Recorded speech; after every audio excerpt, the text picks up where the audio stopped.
Organism अपनी new generation या offspring को प्रोड्यूस करते हैं। फिर इसके बाद रिप्रोडक्शन के हमारे पास दो टाइप्स है, एक होता है सेक्सुअल रिप्रोडक्शन और एक होता है एसेक्सुअल रिप्रोडक्शन। फिर सेक्सुअल रिप्रोडक्शन में जो है दो एक मेल चाइल्ड होते हैं और एक फीमेल चाइल्ड होते हैं, लेकिन दो पेरेंट चाइल्ड होते हैं। फिर इसमें जो है मेल से जो है वो स्पर्म आ जाता है और फीमेल से एग आ जाता है। तो फिर उसके गीमेट का फॉर्मेशन होता है, गीमेट फॉर्मेशन के बाद फर्टिलाइजेशन होता है, फर्टिलाइजेशन के बाद जाइगोट बन जाता है, जाइगोट जो है वो एम्ब्रियो में डेवलप होता है, फिर एम्ब्रियो में डेवलप होने के बाद जो है फिर न्यू बेबी बन जाता है। ये तो बेसिकली सेक्सुअल रिप्रोडक्शन के बारे में, लेकिन हमारा जो मेन मकसद है वो एसेक्सुअल है, क्योंकि बैक्टीरिया जो है वो ग्रो होता है, एसेक्सुअली ग्रो होता है।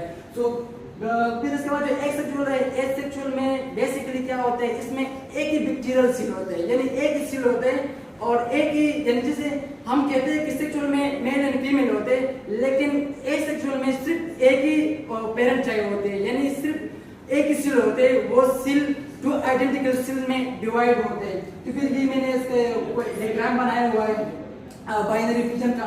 तो बाइनरी फिजन ये जो आपको नजर आ रहा है सबसे ऊपर जो है ये हमारे पास प्रोकैरियोटिक सेल है। प्रोकैरियोटिक सेल मींस ये हमारे पास बैक्टीरियल सेल है, इसमें जो है लैक ऑफ न्यूक्लियस है और माइटोकाइंड्रिया भी एब्सेंट है। फिर उसके बाद यहाँ पे जो ये आपको नजर आ रहा है ये हमारे पास बेसिकली क्रोमोसोम है, यानी आप डीएनए या क्रोमोसोम है, इसके रिप्लिकेशन होते हैं। रिप्लिकेशन के बाद जो है फिर जब क्रोमोसोम का रिप्लिकेशन होते हैं, मल्टीप्लिकेशन होते हैं, तो दूसरे नंबर पर ये जो क्रोमोसोम होते हैं वो थोड़ा सा लॉन्ग हो जाते हैं, सेल इलांगेशन हम उसको कहते हैं। फिर सेल इलांगेशन हो जाते हैं, फिर सेल इलांगेशन के बाद तीसरे नंबर पर जो डुप्लीकेटेड क्रोमोसोम है वो सेपरेट हो जाते हैं, वो अपोजिट पोल में चले जाते हैं। फिर सबसे लास्ट में आते हैं शिफ्ट इंफॉर्मेशन भी इसमें होता है। शिफ्ट इंफॉर्मेशन का क्या मकसद है, जब दो क्रोमोसोम जो है एक यहाँ पे आ गया एक यहाँ पे आ गया, तो यहाँ पे जो है शिफ्ट इंफॉर्मेशन बन गया।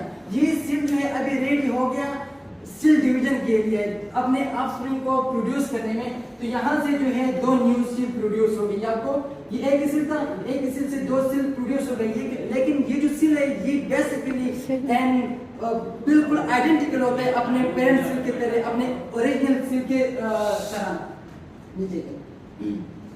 सो ये वही है जो मैंने आपको बता दिया, वही मैंने लिखा है जो मैंने आपकी ओरली बता दिया। अगर आप चाहते हैं एक्सप्लेन तो मैं एक्सप्लेन भी कर सकता हूँ। डीएनए रिप्लिकेशन, यानी सबसे पहले डीएनए की रिप्लिकेशन हो जाता है, फिर रिप्लिकेशन के बाद जो है सेल ट्रांसलेशन हो जाता है, सेल जो है वो थोड़ा सा लॉन्ग हो जाता है, फिर डीएनए का सेपरेशन हो जाता है, दो हिस्सों में सेपरेट हो जाता है, फिर एक दो अपोजिट पोल में चले जाते हैं, फिर शिफ्ट फॉर्मेशन होता है और शिफ्ट फॉर्मेशन के बाद जो है वो सेल जो है वो डिवाइड हो जाती है और एक सेल से दो सेल बन जाते हैं और दो से चार बन जाते हैं और 4 से 8 और 8 से 16 और 16 से 32 और 32 से 48 और 48 से जो है